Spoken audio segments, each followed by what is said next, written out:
Alors on l'a dit, si les débordements étaient nettement moins violents que le 1er décembre, on vient de l'entendre, il y a encore eu beaucoup de casse et surtout ce qui est marquant, Pierre de Cossette, c'est le nombre d'interpellations.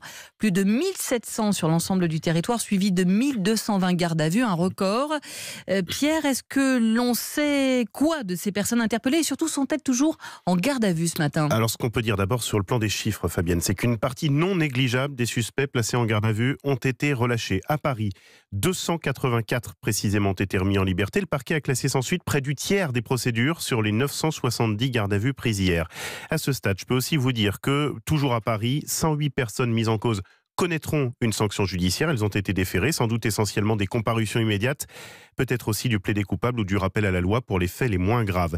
600 gardes à vue se poursuivent donc en ce moment. Le procureur devrait nous en dire plus en fin de journée. Ce sera intéressant de connaître la suite de toutes ces gardes à vue dont beaucoup ont été prises hier avant même les incidents. C'est ce qui a pu être qualifié d'interpellation préventive, même si rendu possible par le code pénal pour attroupement en vue de commettre des violences et des dégradations.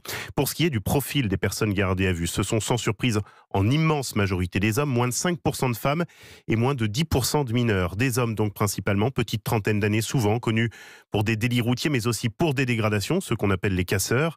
Beaucoup venus de province, des gilets jaunes, mais aussi de banlieue, cela dans l'idée de piller les magasins en profitant du désordre. Peu de militants d'ultra-gauche et d'ultra-droite, en revanche, déjà connus des services de renseignement.